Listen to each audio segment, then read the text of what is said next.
Bonsoir à tous et bienvenue dans un pré-prix express. Vous le savez, c'est votre rendez-vous pour revenir sur tout ce qu'il s'est passé avant le Grand Prix et se projeter pour tenter d'avoir les clés pour savoir qui va gagner demain matin très tôt à 7h du matin à Las Vegas. Vu tout ce qui s'est passé depuis qu'on est dans le Nevada, on va pas perdre de temps et on va d'ailleurs évoquer tout de suite l'incident de la bouche d'égout qui s'est soulevée, qui a provoqué de nombreux dégâts chez beaucoup de pilotes, qui a annulé la FP1 après 8 minutes, qui a aussi retardé de 2h30 la FP2, une FP2 qui s'est fait sans spectateurs.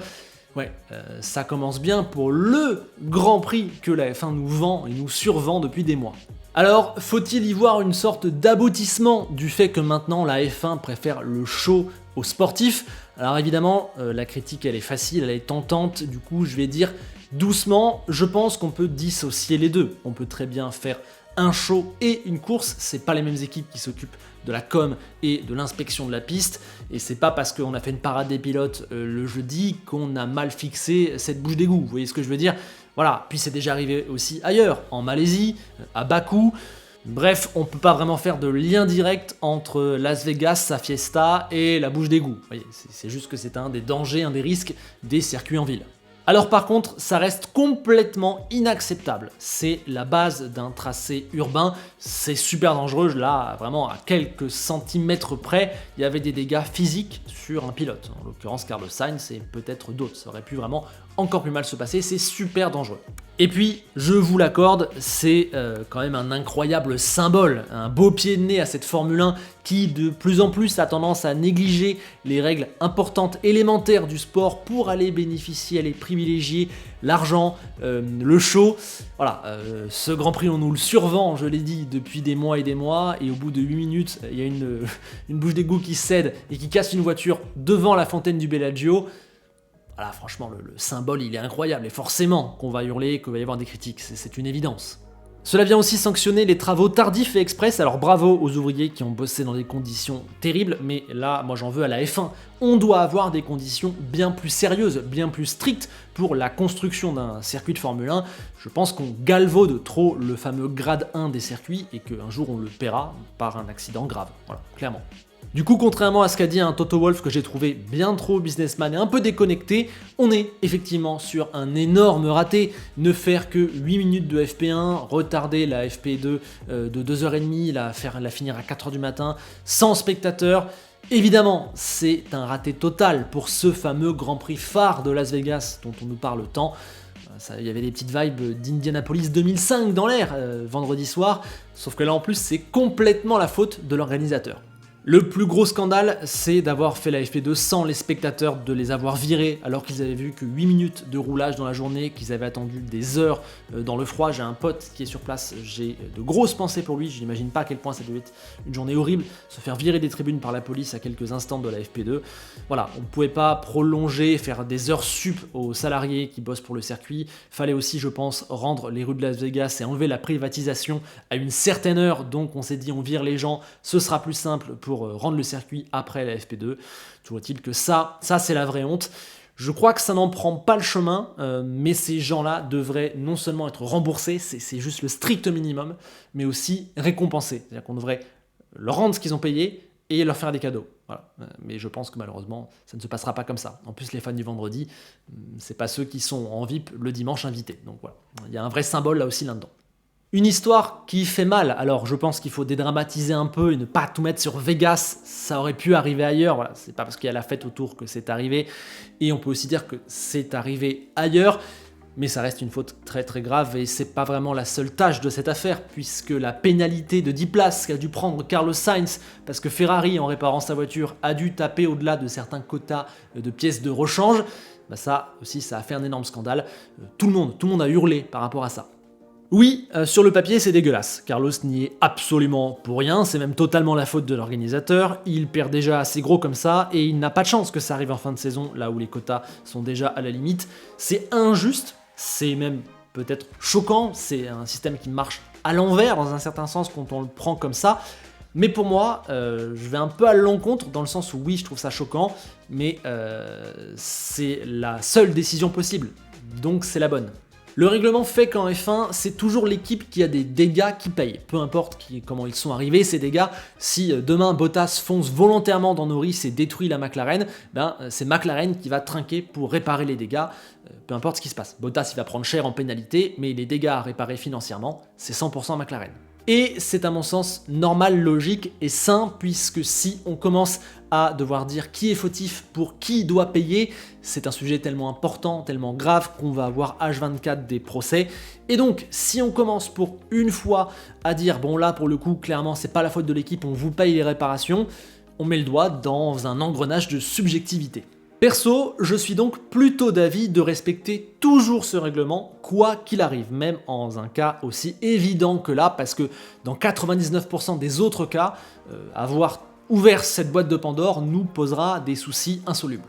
Après, là, pour le coup, c'est tellement évident, c'est tellement gros, que si on avait accordé une exception, une dérogation pour un cas de force majeure, je n'y aurais pas vu d'inconvénient, ça a quand même coûté 1,5 million de dollars à Ferrari sans compter les dégâts du moteur. Dans une ère de budget capé, ça fait extrêmement mal, c'est de l'argent que Ferrari ne pourra pas investir dans le développement par exemple, c'est quand même assez incroyable.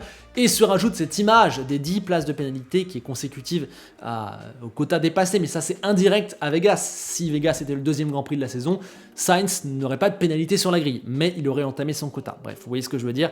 Donc si on avait une dérogation, franchement ça m'aurait pas choqué, la FIA a d'ailleurs tenté de l'imposer, mais il fallait l'accord des équipes et il y en a au moins une qui aurait dit non, ce que je peux comprendre pour d'autres raisons. Donc malheureusement, il n'y a pas grand-chose d'autre à dire. C'est le règlement qui est comme ça, et dans 99% des cas, ce règlement est vital. On rebascule maintenant sur le sportif avec un premier avis sur la piste de Vegas. Alors évidemment, je pense que la course sera plus révélatrice, mais on peut quand même se faire une opinion déjà. Et globalement, oui, je suis déçu. C'est pas une surprise, mais le plus gros problème, il vient du tarmac, je pense, puisque entre ce truc qui est totalement neuf et les températures froides, c'est très dur de se rapprocher de la voiture de devant. Il y a un peu une seule trajectoire qui se dessine. On doit prendre des marges de sécurité. En plus, la piste n'est finalement vraiment pas si large, notamment sur le strip. C'est un peu embêtant, je trouve. Les voitures, du coup, elles roulent assez loin de leur potentiel. Et il faut aussi dire que les 3/4 du circuit, c'est de la ligne droite et que les 6 vrais virages qu'il y a sur la piste, à part le numéro 17 que j'aime bien, mais bon, qui passe à fond, il se passe pas grand-chose. Donc globalement, on est encore sur un de ces fameux circuits en kit urbain et il n'est pas ultra bien pensé. Et à cause de ce tarmac, la course, je pense, ne sera pas très bonne, très incroyable. En plus, c'est même pas vraiment serré au niveau des chronos. À Monza, qui est un circuit d'accélération, les écarts sont plus faibles. Voilà. Et puis j'ai un peu peur aussi du flop au niveau des dépassements, puisque vu que tout le monde est très déchargé en aéro, on est quasiment déjà à la limite de la vitesse de pointe. Le DRS va avoir moins d'importance que sur d'autres pistes, je pense. Je demande encore à voir, on peut être surpris par les dépassements parce que ça reste quand même une ligne droite de 1,9 km, on le rappelle. Mais voilà, je pense que ce sera moins la folie du dépassement et du DRS que prévu. Voilà, on va voir. Alors les images, elles, sont belles, forcément, c'est le but du Grand Prix, même si, je vais quand même redire quelque chose, je trouve que ça laisse peut-être un poil à désirer. Alors oui, quand on dézoome, c'est magnifique, les fontaines, les lumières, ça reste un décor urbain, on préfère peut-être d'autres décors, mais voilà, objectivement c'est un décor fou pour de la Formule 1. Maintenant, quand on est dans les caméras qui suivent les voitures de près, franchement je suis désolé, on retrouve ce que j'aime pas, à part la zone de la sphère, on ne voit que ces fameux grillages, ce béton, ces grosses publicités. Et donc franchement, il y a vraiment beaucoup de plans de caméra où je ne saurais pas vraiment dire comme ça au coup d'œil si on est à Miami ou à Jeddah. En plus, la nuit, vu qu'on en métro maintenant, ça ne fait plus vraiment un effet waouh. Donc bon, est-ce que esthétiquement ce Grand Prix est si beau que ça? Les beaux plans de loin, du strip, des fontaines, des lumières, oui. Mais pour le reste, il y a des zones que je trouve assez quelconques, quoi. Et donc je suis un peu même déçu, je dirais, de tout ce qu'il y a autour, quoi. Bon, évidemment, je vais encore laisser une chance au Grand Prix, on fera le bilan demain, mais je veux bien déjà vos premiers avis. En tout cas, voilà, c'est un peu un week-end avec tout ce qui s'est passé, même les décalages horaires pour les pilotes, etc., qui nous fait dire, voilà, à un moment donné, donnez-moi le Grand Prix de Hongrie, donnez-moi Hockenheim, donnez-moi Spa. Voilà, parfois c'est peut-être moins sexy, oui, il n'y aura pas Michael Douglas pour remettre un trophée ou je sais pas quoi, mais voilà, on sera dans quelque chose peut-être parfois de plus logique, de plus sensé, qui fonctionnera mieux. Bon, voilà, c'est un peu le gros débat actuel et je trouve que ce week-end, on s'y attendait, mais on a vraiment atteint un petit paroxysme de ce débat entre sport et spectacle, clairement. Et si on se projette maintenant sur le Grand Prix, puisque c'est le but de cette vidéo tout de même, on a quand même une grille un peu atypique, puisqu'il y a 4 intrus, entre guillemets. On a les 2 Williams, on a Magnussen et on a Bottas qui ont pris la place d'autres cadors qui ont eu quelques déboires peut-être dans cette qualification, on va y venir. Du coup, je pense que ça nous crée une course qui aura plusieurs échelons. D'abord, il y aura celui pour la victoire, et je pense qu'il y aura que 2 hommes et demi. J'exclus Gasly. Alors, incroyable performance sortie nulle part de la part d'Alpine. Ils ont réglé des trucs au dernier moment et ça a bien marché. Et encore une fois, Pierre Gasly a fait un travail vraiment incroyable. Mais à la fois, en termes de vitesse de pointe et de rythme, je pense qu'il ne regarde pas du tout devant et même qu'il regarde derrière parce qu'il y a 2 Williams qui sont des flèches et des mecs, des cadors, je l'ai dit, qui sont loin, qui vont revenir en fin de Grand Prix. Donc Pierre Gasly, déjà, s'il fait 6, 7, 8e, 7e, je pense que ce sera déjà une maximisation assez incroyable pour Alpine sur ce circuit. Grosse qualif, demain peut-être plus dur et voilà, on regarde derrière. Russell, lui aussi, je pense que je l'exclus. Je pense que la place logique pour lui, c'est la 3e demain. Voilà, il a fait une qualif encore une fois très bonne, magnifique, très bon résultat, alors que la Mercedes, de base, ne semblait pas vraiment adaptée à ce circuit. Bah, il est en 2e ligne, bravo. Maintenant, je pense que il lui en manque pour aller concurrencer les 2 de devant, à la fois en vitesse de pointe et en rythme. Et je pense aussi que derrière, il n'y a pas trop de menaces directes. Attention en fin de course avec le retour de certains pilotes qu'on évoquera peut-être. Mais la logique pour Russell demain, c'est une 3e place si tout se passe sans embûche. Mais donc devant, est-ce que Leclerc peut battre Verstappen? Est-ce qu'il peut prendre sa première victoire de la saison? On le sentait que c'était sa meilleure occasion, mais la Ferrari domine depuis le début du week-end. Elle brille aussi sur un tour comme à son habitude. Le Monégasque, en plus, il aime ce type de tracé, on le sait. Il est vraiment devant depuis les premiers tours de roue sur cette piste. Mais on sait, c'est le dimanche que ça coince chez les Rouges, ils ont beaucoup de pôles sur les derniers Grands Prix, évidemment aucune victoire voilà, sur les 4-5 derniers Grands Prix. La faute à un rythme qui a toujours été en dessous de celui de Red Bull, voire même en dessous de plusieurs autres écuries, et aussi aux pneus, on sait qu'ils conservent beaucoup moins bien leur gomme. Oui, mais là, à Vegas, c'est très différent au niveau des conditions, puisque la fraîcheur fait que eh bien, les pneus sont plus faciles à conserver pour Ferrari. On a aussi une piste qui dégrade moins, donc comparativement, ils souffrent moins que d'habitude. Et en termes de rythme, les relais effectués vendredi laissent présager un avantage à Red Bull, certes, mais on n'a pas toutes les données et c'était serré. En plus, j'ai l'impression que côté Ferrari, on se sent un peu plus confiant en son rythme que d'habitude. Donc voilà, clairement, il faut le dire, je laisse Max Verstappen favori et vous allez le voir, il est mon pronostic pour demain. Mais c'est clairement la fois de la saison où Leclerc a le plus de chances de l'embêter. Et il est clair, vu la vitesse de pointe de la Ferrari, vu la typologie du circuit, vu les gommes, etc., que demain, il y aura match. Je ne sais pas s'il y aura bagarre, s'il y aura bataille, s'il pourra remporter cette bataille ou si ce sera juste injouable. Mais il y a match. Et ça, c'est pas arrivé souvent dans cette saison. Au passage, pas de commentaire sur l'incident de fin de Q1 entre Ocon et Verstappen qui est la résultante de ce besoin de créer des espaces et de cette règle idiote du Delta Time en tour de sortie. Laissez les pilotes faire ce qu'ils veulent du moment qu'ils ne font pas quelque chose de dangereux. Là, on les force à accélérer. Du coup, Esteban, il veut passer, mais Max, il veut pas se faire passer. Mais Max, il se fait quand même passer par Esteban juste avant son tour. Donc Esteban détruit la dernière tentative de Verstappen. Du coup, Verstappen, il décide de détruire la dernière tentative de Ocon puisqu'il peut plonger au premier virage. Voilà. C'est débile, c'est la résultante de cette règle nulle. C'est nul, les deux sont fautifs. Cependant, parce que Verstappen, et d'ailleurs il l'a dit lui-même dans les médias, il est allé avec un esprit de vengeance au premier virage, je pense qu'il aurait pu prendre une pénalité. Parce que qu'on s'embrouille dans les derniers virages pour passer, on voit ça à chaque fois et il n'y a pas vraiment de fautif.